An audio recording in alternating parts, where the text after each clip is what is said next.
No vídeo de hoje a gente vai comentar sobre 3 fundos imobiliários bastante baratos que a gente está comprando nesse início do mês de abril. E muito mais importante do que isso, a gente vai comentar sobre os motivos por que a gente está fazendo isso, sobre gestão de riscos, sobre estratégia clara de investimentos. Então vale muito a pena prestar muita atenção aqui e evidentemente não seguir essas informações como diquinhas e sim como um vídeo educacional para te ajudar a entender o que é investir com estratégia e tomar melhores decisões. E se tudo isso parece sentido para você, deixa o dedo no like nesse vídeo e comenta aqui, você está comprando fundos imobiliários nessa tempestade que está rolando ou não?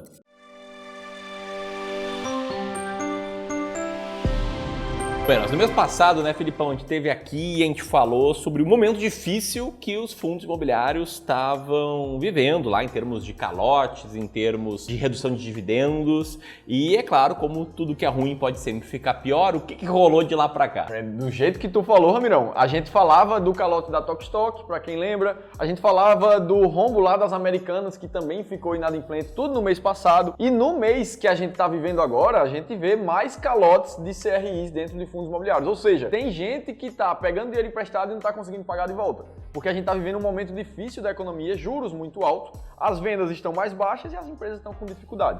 Isso acaba afetando os fundos imobiliários, como a gente vai ver aqui dentro do vídeo de hoje. Por exemplo, o IFIX, né, que é um índice Total Return, então já conta aí com o reinvestimento de proventos, ele cai 7% nos últimos 6 meses. E o índice de fundos imobiliários de papel da Teva, ele cai 9,4% nos últimos 6 meses. E aí o grande ponto é como passar por cima disso, né? Como tomar boas decisões com clareza e também pensando em proteger o seu patrimônio, tá? Para mim existem 2 respostas aqui que você deve somar. Primeiro, a ter uma estratégia e segundo, a ter gestão de riscos, tá? A gente já vai falar sobre estratégia, mas esse é um momento muito pertinente para a gente falar sobre gestão de risco. A gente cita aqui nesse vídeo 3 fundos imobiliários que fazem parte de uma série de fundos que a gente está comprando nesse início de mês. E quando eu digo uma série de fundos, é uma série mesmo. Afinal de contas, aqui no Clube do Valor, os nossos serviços de Wealth Advisory e Wealth Management, cada cliente nosso tem ali 15 diferentes fundos imobiliários e no máximo na carteira de longo prazo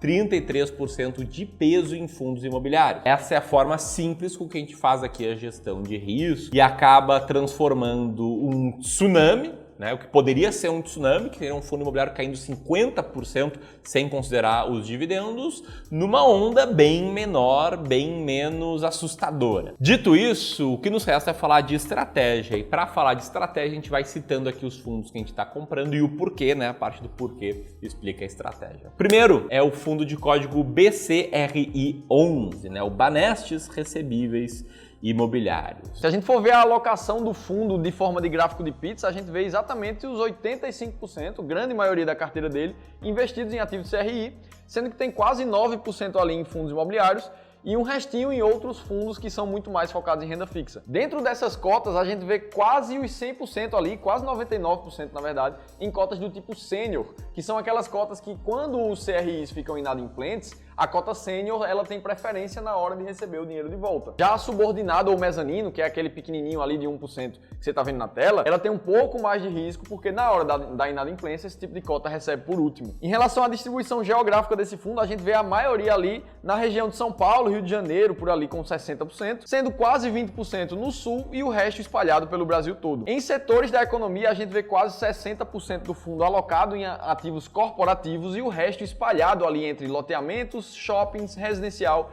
e outros pulverizados. A composição de indexadores da carteira está na grande parte em inflação IPCA, sendo uma taxa de IPCA mais 7,3 ali, 76% da carteira. E o restante está dividido entre CDI e IGPM, basicamente. A distribuição de dividendos já começa a diminuir nos últimos meses, Ramirão. Do jeito que a gente estava falando, muito porque a inflação veio caindo dos últimos 8, 10 meses para cá, e tanto a distribuição por cota quanto o dividend yield também vieram baixando desse fundo. Olhando para o resultado da cota, a gente vê que nos últimos 12 meses esse fundo está caindo mais de 26% no mercado, o que é uma queda forte para um fundo imobiliário, se a gente for parar para pensar. E é aqui que entra o que a gente estava falando no começo do vídeo de problemas que principalmente os fundos de papel estão começando a passar nesse momento de mercado de juros alto. O BCRI11 falou no relatório desse mês que sofreu inadimplência de 2 dos CRIs da carteira dele. O primeiro era o CRI do circuito de compras, que foi um empreendimento ali que até ficou inadimplente por uns dias, depois pagou a parcela que devia, ficou inadimplente de novo, mas o fato é que o BCRI começou a sofrer com isso. E o segundo é o CRI da UAN, que é um dos CRIs que está dentro da carteira desse fundo, e se a gente para pensar, o próprio gestor falou isso no relatório, um CRI, ele tem parcelas a pagar, que vira dividendo para o cotista ali do fundo, só que na hora de fazer um empréstimo para virar CRI, ele precisa deixar algumas garantias para tirar esse empréstimo também. E boa parte dessas garantias giram em torno dos próprios imóveis que geram aqueles aluguéis para pagar para os fundos imobiliários. No caso do CRI da UAN, se a gente puxa lá do relatório do fundo, a gente vê que as garantias dele são justamente alienação fiduciária de imóveis, ou seja, ele pegou o imóvel que ele tem e entregou como garantia para tirar esse empréstimo. Além disso, ele faz fiança, que na grande maioria das vezes é fiança do próprio sócio. O sócio do empreendimento coloca o CPF, coloca o nome dele, para, como você diz assim, se eu ficar inadimplente, eu, pessoa, entro para pagar essa dívida. Então, nesse momento, o fundo imobiliário vai atrás de cobrar as parcelas que estão inadimplentes ou de liquidar as garantias que foram dadas para esses créditos aqui. Então, tem uma saída. Só precisa ver como é que vai acontecer daqui para frente. O ponto importante aqui, por trás de tudo isso que o Felipe está mostrando, é que a gente está falando uma explicação qualitativa aqui do fundo, de como ele está montando a carteira, dos problemas que ele está enfrentando. Mas na hora de tomar decisão aqui de investimentos, a gente no Clube do Valor é pioneiro em tomar decisão de forma quantitativa, olhando apenas para a matemática, olhando para fatores sistemáticos. A origem dessa estratégia aí está numa doutrina, numa literatura, né, chamada de Factor Investing. É claro que a gente não traz isso aqui porque torna os vídeos muito maçantes, mas o ponto é que a gente olha apenas para fatores matemáticos, que no caso desse fundo imobiliário aqui, o que a gente tem é uma relação de preço por valor patrimonial bastante descontada, ali em 0,82, e uma mediana do dividend yield dos últimos 12 meses acima da média, em 1,13%. A gente sabe que dividend yield passado não é garantia de dividend yield futuro, mas uma mediana de dividend yield mais alta é uma métrica que a gente entende como uma métrica de valor. Essa estratégia que inclusive a gente testou no passado e o resultado foi superior à média do mercado de fundos imobiliários, embora esteja inferior aí nos últimos meses. Nisso eu sei que tem algumas pessoas até que estão nos zoando, falando, pô, como assim comprando? Você tem dinheiro infinito? Estão comprando todos os meses? E é importante aqui trazer um contexto, tá? A gente está falando aqui em nome do Clube do Valor, uma gestora e consultoria de investimentos que todos os meses recebe novos clientes que fazem seu primeiro aporte ou clientes já antigos que fazem aportes novos e que também de tempos em tempos faz um negócio chamado de rebalanceamento. A gente percebe que todo investidor busca algo que se chama multiplicação do patrimônio. E para conseguir isso, eles querem sempre saber qual é a hora certa de comprar e de vender um ativo. Certamente você já ouviu falar que o bom investidor compra na baixa e vende na alta. Agora, qual o problema? O problema é que na alta a gente tem muita vontade de comprar e na baixa a gente tem muita vontade de vender. Isso é o natural, o fator do condicionamento humano e que inclusive tem nome, né? Aversão à perda, que diz que a ideia de perder um valor, tipo 10 mil reais, é algo que te faz sentir muito pior do que ganhar o mesmo valor. Ou seja, a dor de perder 10 mil reais te faz doer muito mais do que o prazer que você tem em ganhar 10 mil reais. E quando você está sentindo a dor, tá ali vendo sua carteira tomar um fumo, vendo alguns fundos caírem bastante, dá muita vontade de vender, aliviar a perda, aliviar aquela dor. Só que o que a gente está fazendo aqui nos rebalanceamentos é justamente o contrário. Como? Com essa estratégia de rebalanceamento. Para trazer um contexto, pegar o exemplo de um cliente que tenha, por exemplo, o modelo de alocação de ativos sofisticado, com 20% de peso em fundos imobiliários. Esse cara aqui tem 15 diferentes fundos imobiliários na carteira. Então, cada fundo imobiliário representa um pouco mais do que 1% da carteira inteira dele. Aí os fundos, sobretudo os de papel, como esse aqui e o próximo que a gente vai citar, estão tomando um fumo, fazendo com que, por exemplo, a carteira dele fique assim, com 16% de peso em fundos imobiliários e um peso maior em renda fixa, que não está caindo. Bom, nesse caso, tá, a gente usa aportes novos e, eventualmente, até a venda de alguns ativos para comprar fundos imobiliários e trazer aqueles 16% de volta para o 20%. A gente está comprando na baixa, é claro, se seguir caindo, a gente vai comprar um pouco mais, né? Comprar na baixa não é garantia de comprar na mínima, assim como, né, em bons momentos do mercado, a gente estava vendendo um pouco. Enfim, é basicamente assim que funciona a estratégia de rebalanceamento que a gente aplica em todos os nossos clientes de Wealth. E aí, se você quiser entender um pouco melhor como é que está a composição da tua carteira, entender até se você tem um asset allocation claro e quiser a opinião aqui de algum especialista do Clube do Valor para te mostrar onde é que você pode estar correndo mais riscos, onde é que tem espaço para você correr mais riscos, a gente está nesses dias com vagas gratuitas abertas para uma sessão de análise e diagnóstico da carteira. Então, se você tem 300 mil, 500 mil, 2 milhões, 5 milhões de reais para investir e quer conversar com o especialista do Clube do Valor para que ele olhe a tua carteira e faça seus comentários, vou deixar o primeiro link aqui na descrição para você preencher um formulário e solicitar uma análise de carteira. Agora você entendeu? Aperta os cintos que lá vem a conversa, né? O segundo fundo imobiliário que a gente está comprando nesse início de mês é o fundo de código HCTR11. Se você investe em fundos imobiliários, você deve ter ouvido falar do HCTR11 nesses últimos 2, 3, 4 meses. É um fundo que sofreu bastante. Vamos falar um pouquinho do que é que está dentro do fundo e aí a gente fala o que é que está acontecendo com ele. Como você consegue ver, ele tem quase 80% da carteira dele focado em CRI, o restante está dividido em fundos imobiliários praticamente e um restinho em caixa. Hoje, a carteira do fundo imobiliário HCTR tem 57% das cotas sendo cotas seniors. As cotas seniors são aquelas cotas mais seguras de CRIs, como a gente falou no primeiro fundo aqui do vídeo, e o restante das cotas do hectare do HCTR estão divididos entre cotas subordinadas e mezanino, que são cotas um pouco mais arrojadas. Dentro dos indexadores do fundo, a gente vê 90% da carteira dele alocada em IPCA mais 10 e o restante dividido ali entre CDI e IGPM, ou seja, maioria inflação e IPCA. Importante lembrar que o HCTR também tem uma parte da carteira do fundo em ativos que ainda estão em construção ou em venda, que trazem um pouco mais de risco porque não estão gerando receita ainda. E aqui que entra o ponto-chave do HCTR. Nos últimos 12 meses, o fundo já supera uma queda de 51% no mercado, sem contar os dividendos, e mesmo quando a gente coloca o reinvestimento dos dividendos, esse fundo já cai mais de 39% nos últimos 12 meses. E por mais que a gente olhe o histórico completo desse fundo, a gente vê que ele é um dos fundos que mais entregou retorno para o cotista nos últimos 4, 5 anos, desde que ele entrou na Bolsa ali. E além disso, ele é o fundo que mais pagou dividendo entre todos da Bolsa de Valores, como esse gráfico do próprio relatório do fundo mostra. Só que o fato é que esse fundo vem sofrendo também com inadimplências de alguns de CRIs da carteira dele. Tudo começou ali com o CRI do circuito de compras, que o Ramirão já até trouxe em outro vídeo aqui no canal, onde o CRI ficou inadimplente e depois até pagou a parcela, só que agora o CRI está inadimplente de novo. E no dia 29 de março, o próprio hectare HCTR soltou um fato relevante, mostrando mais de uma dezena de CRIs deles que estavam inadimplentes mais uma vez agora em março, chegando a comprometer mais de 20% da carteira do fundo de CRIs, o que é algo muito significativo.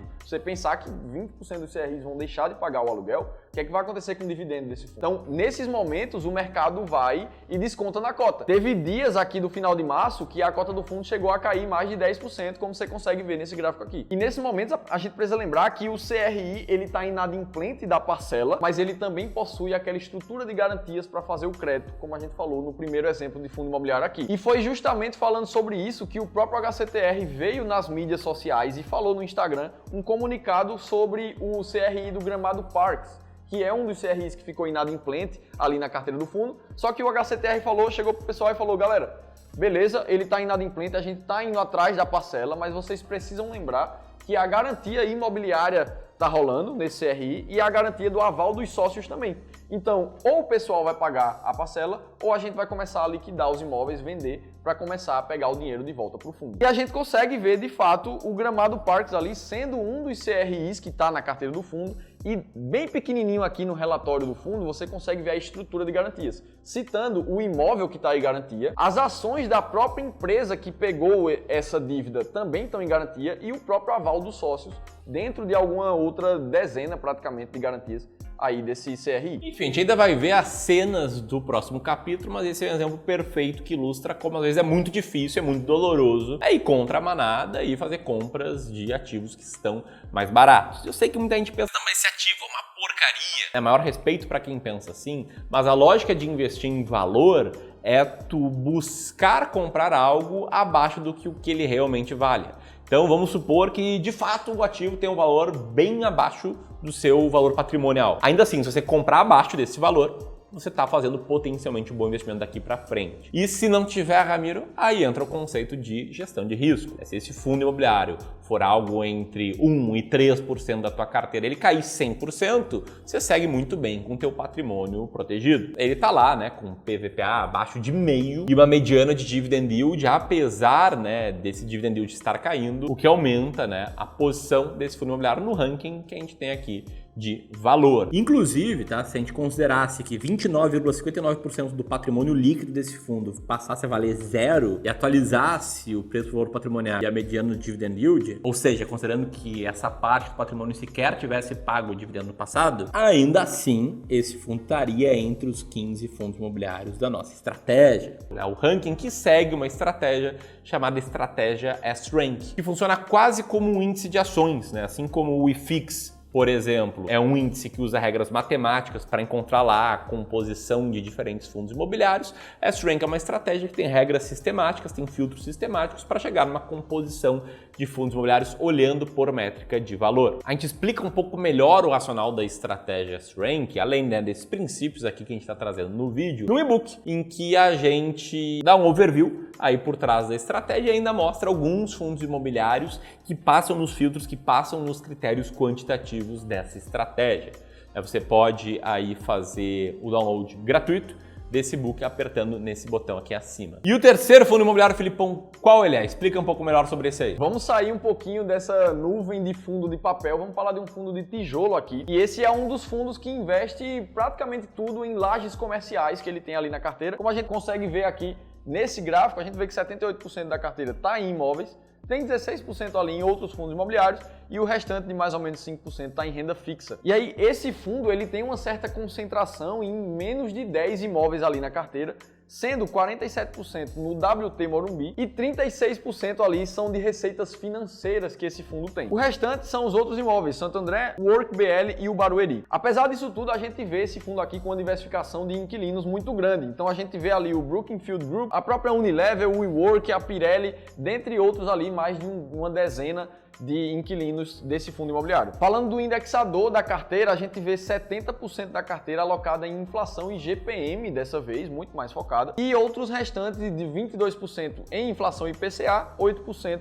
em INPC, que é a inflação ali do estado de São Paulo. Esse fundo encerrou fevereiro com a ocupação física um pouco maior do que janeiro, como no próprio relatório do fundo, o gestor comentou que fechou um contrato de 60 meses para o WT Morumbi, que estava com uma vacância um pouco mais alta, e agora deu uma fechada ali, aumentando um pouquinho, levemente, o dividendo desse fundo ali. Se falando do resultado da cota, esse fundo nos últimos 12 meses chegou a cair já mais de 21%, então ele não é um fundo de papel, mas está caindo pra caramba também. Isso aqui não é tão comum para fundos imobiliários, mas a gente continua vendo ao mercado inteiro com essas quedas. E mesmo quando a gente conta o reinvestimento dos dividendos, a gente vê essa queda em 9,3% ali nos últimos 12 meses. O fundo comentou no relatório que eles vão conseguir manter esse dividendo ali de mais ou menos 63, 64 centavos por cota durante todo 2023, já que eles estão fechando novos contratos ali, principalmente para o WT Morumbi. E no final das contas, essas informações são importantes para a gente entender o contexto, mas como a nossa estratégia é matemática, o que nos faz investir de fato nesse fundo aqui é que ele está com uma mediana de dividend yield mensal na casa de 0,92% e está com um preço sobre valor patrimonial de 0,60%, colocando ele ali na quarta posição do nosso ranking S-Rank. A gente está falando aqui do fundo SARE 11 e o Santander Renda Imobiliária. E se você quer mais informações aqui em vídeos como esse aqui no YouTube, recentemente publicou um vídeo comentando sobre as ações que a gente está comprando nesse início de mês com a nossa estratégia de seleção de ações. Se você se aprofundar em fundos imobiliários, aqui vai estar o link para o seu e-book. Um grande abraço e até a próxima.